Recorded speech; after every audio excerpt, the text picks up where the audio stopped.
में भी आज छुट्टी रहेगी। विद्यार्थियों को सुरक्षित वापस घर भिजवाने की व्यवस्था के निर्देश दे दिए गए हैं। तो देखिए, अजमेर में अचानक से मौसम एक बार फिर बदला है और फिर वही तस्वीरें नजर आ रही हैं। अजमेर की सड़कों पर पानी भर चुका है।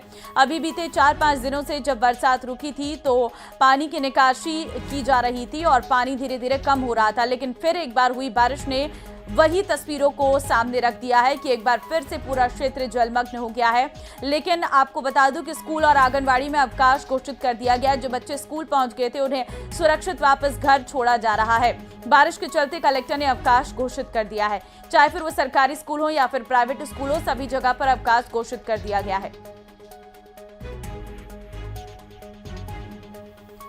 बीकानेर के श्रीडूंगरगढ़ से बड़ी खबर है। कृषि विभाग की टीम की मंडी में कार्रवाई। प्रतिबंधित कीटनाशक और यूरिया को लेकर यह कार्रवाई की गई है। बीकानेर से आई टीम ने कीटनाशक के सैंपल लिए हैं। कृषि विभाग की टीम खंगाल रही है पूरी रिकॉर्ड और दुकान के कागजात की भी जांच की जा रही है। तो बीकानेर के श्रीडूंगरगढ़ से खबर आपको दे रहे हैं, जहां पर मंडी में टीम पहुंची हुई है। बीकानेर से आई टीम ने यहां पर सैंपल्स लिए हैं। कुछ कृषि विभाग की टीम है ये जो मंडी में कार्रवाई के लिए पहुंची है और आप तस्वीरें भी देख सकते हैं। कार्रवाई के दौरान कुछ यहां से सैंपल्स लिए गए हैं जिसमें प्रतिबंधित कीटनाशक और यूरिया है, जिसको लेकर ये कार्रवाई हो रही है। कीटनाशक के सैंपल भी लेके गई है टीम। कृषि विभाग की टीम अब जो है रिकॉर्ड खंगाल रही है इस दुकान के और साथ ही साथ दुकान के कागजात की भी जांच की जा रही है।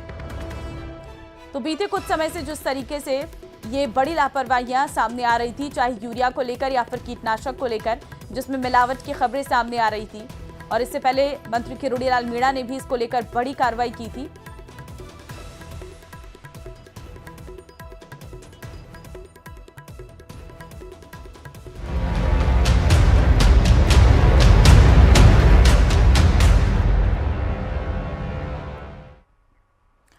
देश आज कारगिल विजय दिवस की 26वीं वर्षगांठ मना रहा है।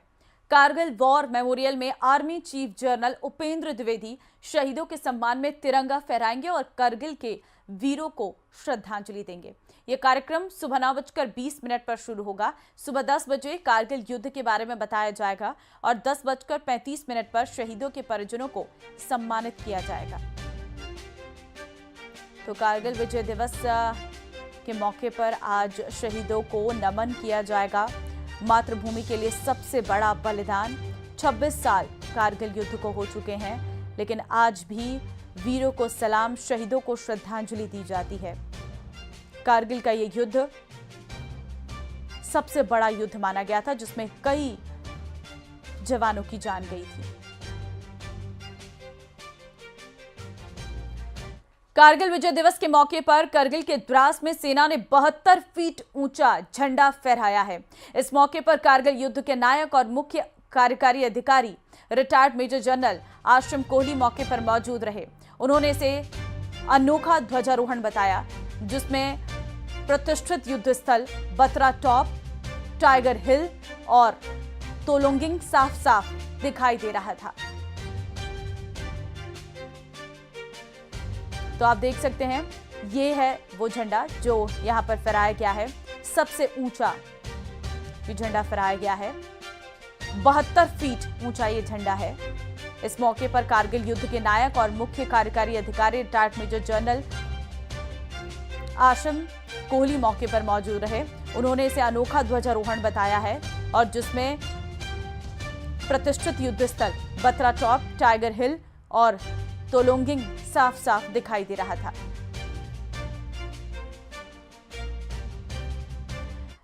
छब्बीस साल बाद करगिल पूरी तरह से बदल गया है। यहां भारतीय सेना ने अपनी ताकत में जबरदस्त इजाफा किया है। आपको एक रिपोर्ट दिखाते हैं, जब इसी जगह सेना ने ऑपरेशन सिंदूर के दौरान पाकिस्तानी ड्रोन को मार गिराया था।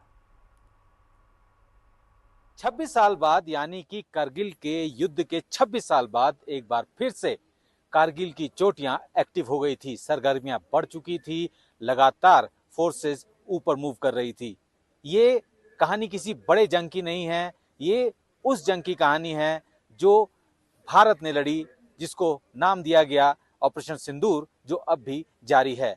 पाकिस्तान ने जिस तरीके से पहलगाम हमले को अंजाम दिया, उसके बाद भारतीय सेना ने उसका जवाब दिया। 6 और 7 मई की दरमियानी रात भारतीय सेना ने ऑपरेशन सिंदूर लॉन्च किया और उस ऑपरेशन सिंदूर के तहत 9 अलग अलग टारगेट्स को हिट किए गए, जिसमें से 2 टारगेट तो ऐसे थे जो कि मेन लैंड में थे पाकिस्तान के। अमूमन 1971 के बाद ये पहला मौका था जब हमने उनके मेन लैंड के अंदर जाके हिट किया, जबकि पीओके में जाकर हम लोग इससे पहले कई स्ट्राइक कर चुके हैं। और उसके बाद पाकिस्तान ने जिस तरीके से अपनी गतिविधियों को बढ़ाया, ये जो कारगिल की चोटियां हैं, ये जो द्रास की चोटियां हैं, यहाँ पे भी वो गतिविधियां नजर आई। गांधी ने पार्टी के ओबीसी सम्मेलन में एक बार फिर से जातीय जनगणना का मुद्दा जोर शोर से उठाया है, जिसके बाद सियासत तेज हो गई है। कार्यकर्ताओं को संबोधित करते हुए राहुल गांधी ने कहा कि उन्हें कांग्रेस के शासनकाल में जातीय जनगणना करानी चाहिए थी, उनसे ये गलती हो गई है।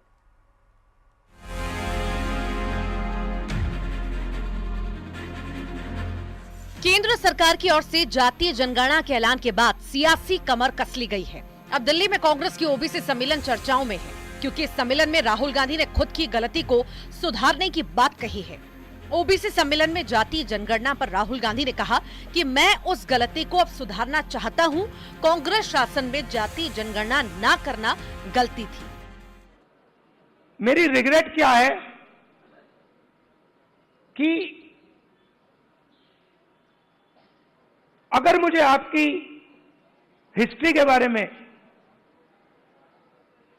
आपकी इश्यूज के बारे में थोड़ा सा भी ज्यादा मालूम होता, मैं तभी जाति जनगणना करा देता। वो निकल गया और मैं स्टेज से कह रहा हूं, वो गलती है मेरी, और कांग्रेस पार्टी की गलती नहीं है, मेरी गलती है, और इस गलती को मैं ठीक करने जा रहा हूं। राहुल गांधी जहां गलती सुधारने की बात कर रहे थे, वहीं पर ओबीसी सम्मेलन में कांग्रेस दिन में ही सपने देखने वाली बात करने लगी। कांग्रेस अध्यक्ष खड़गे ने कहा कि 20 से 25 सीट और हमें आती तो हमारी सरकार बनती। भाइयों, सामाजिक न्याय 18वीं लोकसभा में चुनाव का सबसे अहम मुद्दा लेकर हमने आगे बढ़ा था और हमारे को उसमें यश मिला, लेकिन थोड़े से 20-25 सीट अगर हमारी आते तो ये बीजेपी की और मोदी जी की तख्ता पलट हो जाती थी। अब राहुल गांधी के बयान पर बीजेपी हमलावर है, तो समाजवादी पार्टी के नेता कह रहे हैं जो बात राहुल कर रहे हैं वो अखिलेश यादव पहले से बोल रहे हैं। जिस तरह से हमारे नेता श्री अखिलेश यादव जी ने देश की संसद में पुरजोर तरीके से जाति जनगणना की बात की, आरक्षण के रखवाली की बात की, गरीबों के मजलूमों के हितों की रक्षा की बात की, यही बात भारतीय जनता पार्टी को खल जाती है। श्री अखिलेश यादव जी देश की राजनीति के परिवर्तन के ध्वजवाहक बन चुके हैं, देश परिवर्तन के राह पर है।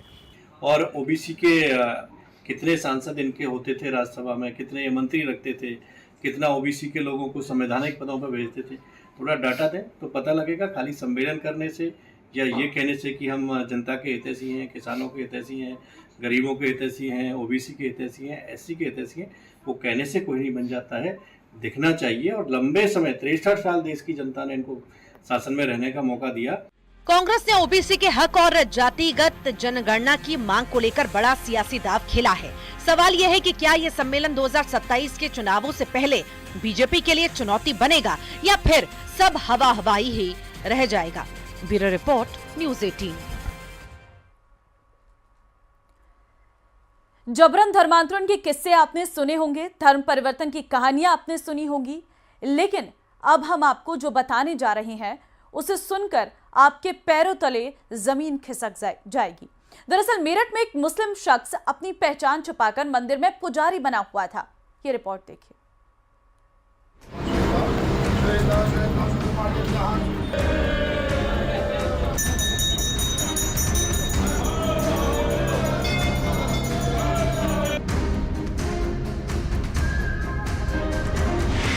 उसने अपनी पहचान बदली, फिर उसने धर्म छुपाया और बन बैठा मंदिर का पुजारी। आखिरकार खुल गया काला चिट्ठा। भगवा वस्त्र पहने ये शख्स हिंदू नहीं मुसलमान है। जी हां, हैरान हो गए ना? कैमरे के सामने ये शख्स भले ही मासूम बनने की एक्टिंग कर रहा हो, लेकिन ये बहुत ही शातिर है। हवालात में बैठा ये शख्स दरअसल कासिम है, जो शिव मंदिर का पुजारी बना हुआ था। कासिम अपना नाम और अपनी पहचान छुपाकर मेरठ के कांवड़ मार्ग पर स्थित शिव मंदिर में कृष्ण बनकर रह रहा था और पुजारी की भूमिका निभा रहा था। लेकिन कहते हैं कि आखिरकार सच सामने आ ही जाता है।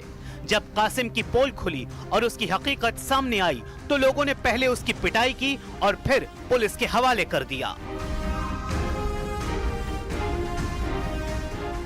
प्रदेश के मुख्यमंत्री जी एक बड़ा विषय है और इसमें मैं कह रहा हूँ पूरे उत्तर प्रदेश की जितने भी जो है मंदिर है सबकी पुजारियों की जांच होनी चाहिए, वेरिफिकेशन होना चाहिए। कौन लोग हमारे जो है मंदिर में घुसे हुए हैं, किस धर्म के लोग हैं, वो क्या उनका लक्ष्य था, क्या टारगेट था।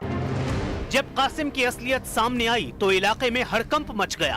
पुलिस ने कासिम को गिरफ्तार किया और मुकदमा दर्ज कर जेल भेज दिया। ये युवक सीतामढ़ी बिहार का रहने वाला था और अपना नाम बदलकर मंदिर में सेवा करने के लिए रहने लगा और वहां पर जो चढ़ावा आता था उसमें चोरी वगैरह की इसने। पुलिस ने अभी उसको गिरफ्तार किया है। वहीं हिंदू संगठनों को अब इस बात की जानकारी मिली तो मंदिर पहुंचकर अपना विरोध जताया और मंदिर में दूध से अभिषेक कर शुद्धिकरण करवाया। बिहार का रहने वाला कासिम मेरठ के शिव मंदिर में रहकर कृष्णा बन गया था और यहाँ पर धर्म की दुकान चला रहा था। आरोपी को पकड़कर पीटा गया और उसके बाद पुलिस को सौंप दिया गया, जिसके बाद आज हिंदू संगठन के लोग मंदिर का शुद्धिकरण करने पहुंच गए हैं। हिंदू संगठन के लोगों ने भगवान भोलेनाथ का दूध से अभिषेक किया, जिसके बाद पूरे मंदिर परिसर में गंगा जल का छिड़काव किया। बहरहाल मंदिर के पुजारी के मुस्लिम निकलने पर हर कोई हैरान है और कासिम की पहचान छुपाने के जुर्म ने फिर एक बार सांप्रदायिक सौहार्द बिगाड़ने की कवायद की है। और सवाल ये है कि ऐसे पहचान और धर्म छुपाकर हिंदू आस्था से छल कब तक होता रहेगा।